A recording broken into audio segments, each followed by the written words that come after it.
Amigos, ¿cómo están? Bienvenidos. Esto es Página Abierta. Mi nombre es Helber López Calderón. Voy a acompañarlos en esta entrevista. El día de hoy tenemos al doctor Francisco Miró Quesada Rada. Él es un destacado politólogo. Él ha sido por muchos años director del diario El Comercio y también es el actual director de la Escuela de la Escuela de Ciencia Política de la Universidad de San Marcos. Él es autor del libro titulado Ciencia Política de la Liberación, así que vamos a conversar con él al respecto. Vamos a darle la bienvenida también. Doctor, ¿cómo está? Gracias y muchas gracias por la invitación, muy gentil. Bueno, le comentaba que me había gustado mucho el libro, sobre todo porque acercaba términos a veces un poco abstractos y complicados hacia un lector que puede entender fácilmente algunos conceptos que se relacionan con la filosofía y con los métodos de la ciencia, ¿no? Lo cual me parece un punto muy acertado porque acerca a la mayor cantidad de lectores posibles, ¿no? Entonces, mi primera pregunta va encaminada a cómo es que se entiende la política desde el punto de vista de la liberación. Bueno, es consustancial. Son momentos en donde se producen históricamente rupturas con las diversas formas de dominación que han habido a lo largo de la historia. Por eso yo digo que en este libro utilizo el método histórico empírico valorativo. Claro. Entonces, ¿qué significa la liberación? La liberación es el paso para alcanzar la libertad. Por ejemplo, la independencia del Perú, el proceso, cuando llega San Martín, cuando llega Bolívar, está en un espacio, están precisamente luchando por la libertad. Eso es la liberación. O sea, la liberación implica un proceso que lleva a la ruptura de diversas formas de dominación.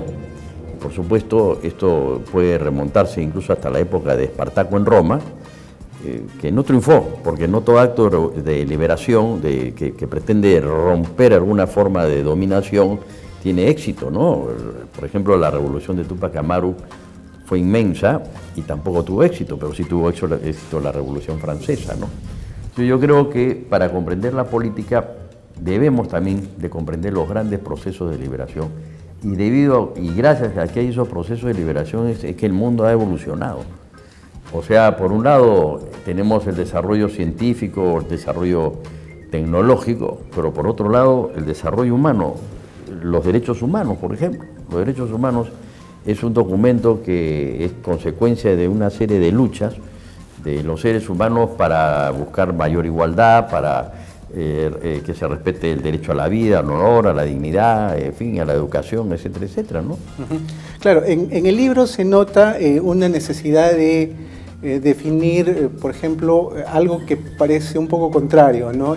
La ciencia, que utiliza el método empírico, y un poco los conceptos del valor que son un poco más interpretativos, hermenéuticos, ¿no? Entonces, ¿cómo es que logra conciliar esas cosas que parece contradictorio? Yo planteo esto, yo considero que una de las formas de liberación es la liberación del método, o sea, no solamente debemos resumirnos, o sea, concentrarnos en el método empírico analítico que nos puede llevar a un hiperfactualismo, por ejemplo, claro, el análisis de la situación política actual. Yo creo que la ciencia política va mucho más allá, desde el punto de marco teórico.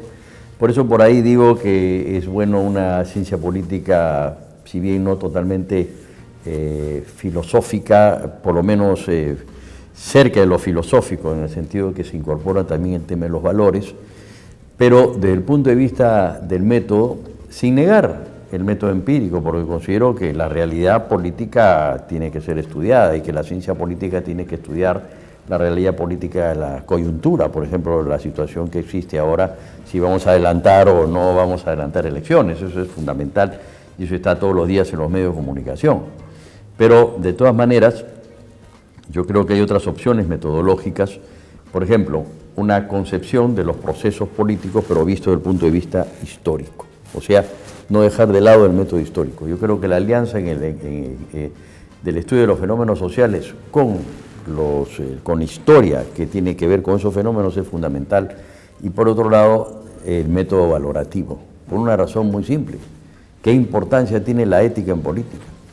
La ciencia política no puede dejar de lado el estudio de la ética en política, que es central para el desarrollo de digamos, una política con dignidad, ¿no? Una política que permita que el ser humano pueda desarrollarse plenamente, que las autoridades actúen dentro de los marcos legales, los marcos constitucionales, pero también de una gran normatividad, que es la norma moral, ¿no? Claro, exacto. Y ¿Cómo eso, hacer para que la política pueda someterse a lo moral? Pero por supuesto, eso lo decimos claramente. Y después, evidentemente, analizamos la dominación viéndola de dos puntos de vista. Primero, la subjetiva, es decir, cuando un individuo quiere dominar, por ejemplo, un dictador quiere dominar e imponer su voluntad.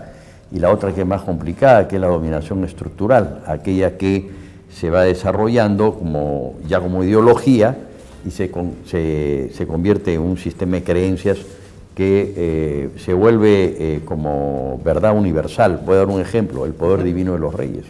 Durante siglos la gente creyó que el poder de los reyes era divino y aceptaban eso, ¿no? Tanto que decían que la nobleza tenía sangre azul, imagínese usted, ¿no? Pero finalmente se demostró que no, que esto era simplemente una ideología que no tenía ningún fundamento científico para justificar la dominación de una clase sobre otra clase, ¿no? Y si vamos nosotros ahora más lejos, ¿qué es la ideología predominante en el mundo moderno? El neoliberalismo, ¿no? Y se crea toda una cultura sustentada en el mercado es el fundamento de la vida, de la realización plena, del emprendedor, etcétera. Pero se olvida otro lado, algo más importante que el mercado, es el ser humano en sí mismo, ¿no? Claro, exactamente. Hay una parte del libro en la que menciona, por ejemplo, el concepto de la otredad, ¿no? ¿Cuán importante es la mirada del otro? Es muy importante entender al otro. Eso es fundamental. Politólogo francés Alain Touraine define a la democracia como el reconocimiento del otro.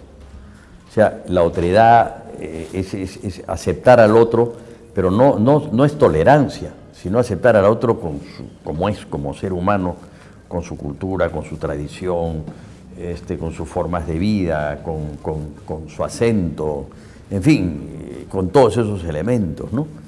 Eso es generar una sociedad sustentada en el pluralismo, ¿no? Y en el reconocimiento de diversas elementos socioculturales. Para mí, por ejemplo, en el caso del Perú, para el Perú es fundamental, porque el Perú es una sociedad pluriétnica, pluricultural y plurilingüística. Entonces nosotros tenemos que construirnos como una sociedad en esa dirección, como lo que somos, no lo que nos pareciera que pudiéramos ser, no, sino como lo que somos, y a partir de ahí construir una sociedad. Y por supuesto ahí ya suelto un poco algunas ideas que van a venir en el próximo libro, que es la constitución de un Estado autónomo que sea independiente de grupos de poder, ¿no?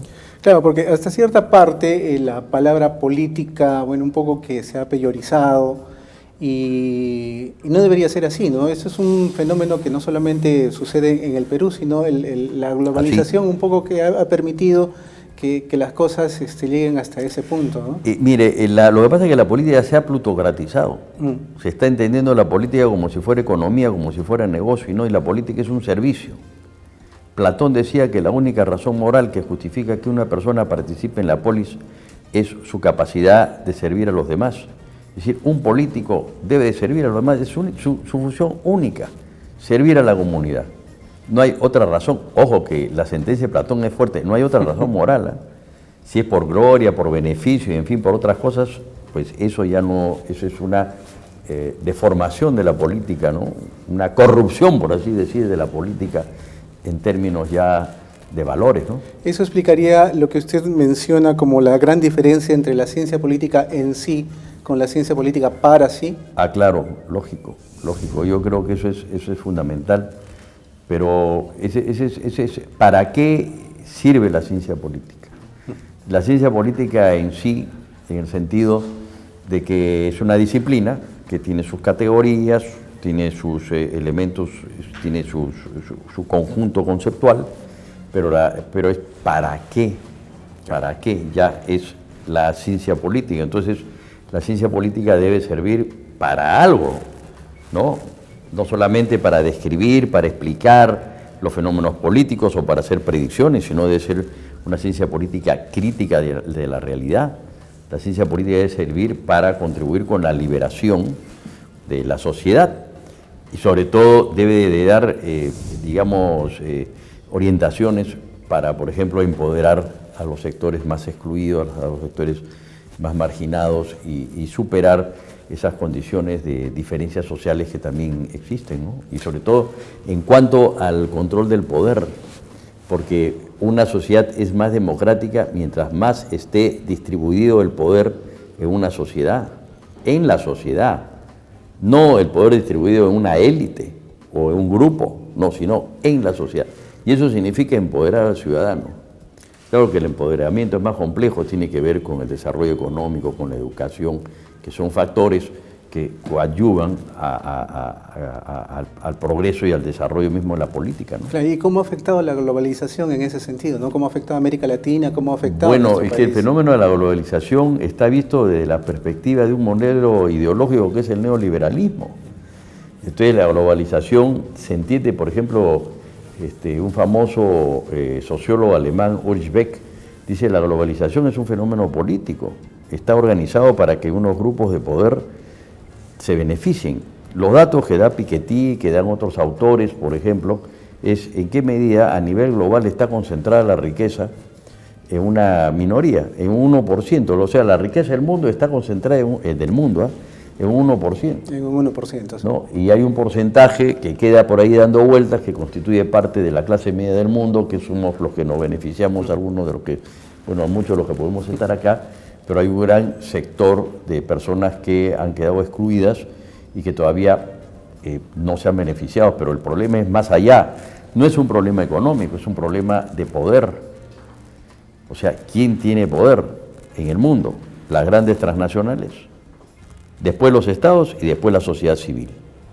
Entonces yo planteo que hay que un poco darle vuelta a la página, es decir, los que más deben de tener poder, los que más empoderados debe ser la sociedad civil, es decir, el ciudadano, que es la base de la democracia, ¿no?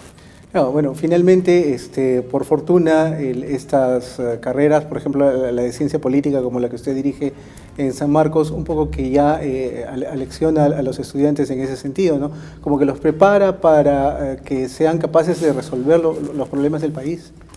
Bueno, sí, claro. Yo creo que en todo caso, en términos generales, toda profesión tiene esa meta, ese objetivo, ¿no? En el caso de los alumnos de San Marcos, sí se les prepara mucho en todo lo que es, sobre todo el uso de metodologías, su formación es muy integral, porque no solamente se centra en temas de política, tiene información económica, sociológica, formación jurídica, en fin, que va a integrar, digamos, todo ese bagaje cultural que debe tener un politólogo, ¿no?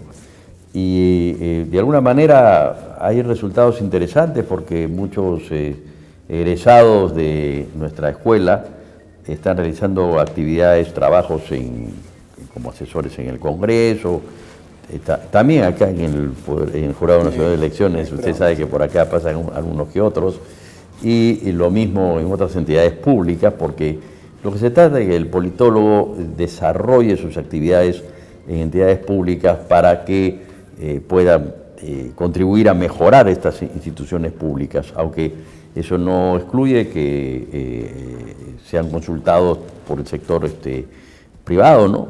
O sea que o tengan sus propios empresas de consultas o de encuestas o de análisis de encuestas. O sea, la posibilidad es inmensa.